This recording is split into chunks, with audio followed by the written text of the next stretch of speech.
ए जी मड़वा में वीर भइल भारी, बड़ा रंगदार समाधि।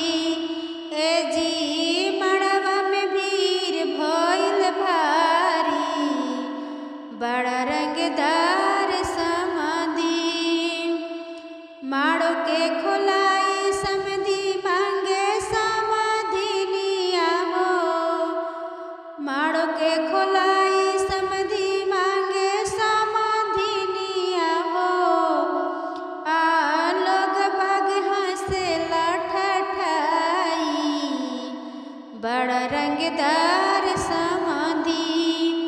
ए जी लोग बाग हंसे लठठाई, बड़ा रंगदार समाधि।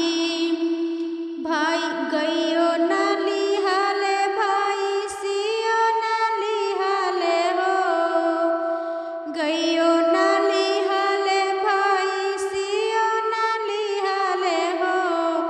अना लिहाले बाएलाया पाड़ी, बड़ा रंगदार समाधि।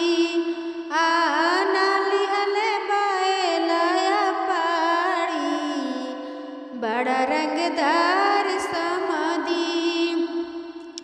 ए जी मड़वा में वीर भइल भारी, बड़ा रंगदार समाधि। ए जी मड़वा में वीर भइल भारी, बड़ा रंगदार समाधि। गगरा न लिहाले परतो न लिहाले हो, गगरा न लिहाले परतो न लिहाले हो। अना लिहाले लोटाया थारी, बड़ा रंगदार समाधि।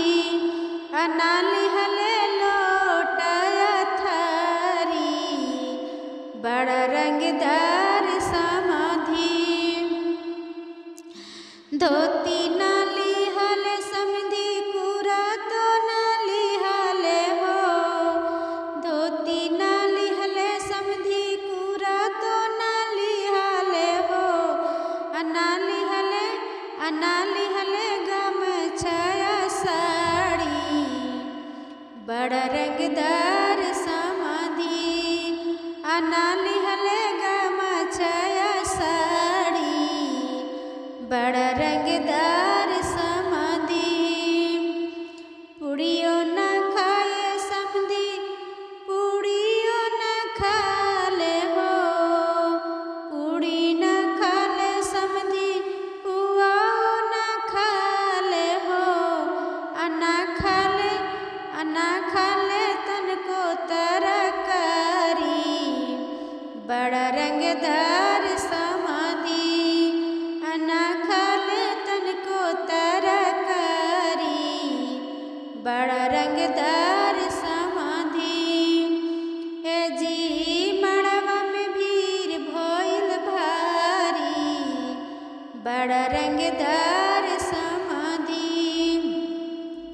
माड़ो के खोलाई समधि मांगे समाधि लिया हो, माड़ो के खोलाई समधि मांगे समाधि लिया हो।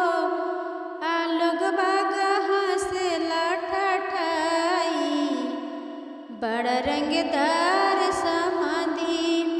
आ लोग बाग हंसे लठठाई, बड़ा रंगदार समाधि। ए जी लोग बाग हंसे लठठाई, बड़ा रंगदार समाधि। ए जी मड़वा में वीर भइल भारी, बड़ा रंगदार समाधि। नस्तो न खास समधि पानियो न पियस हो, नस्तो न खास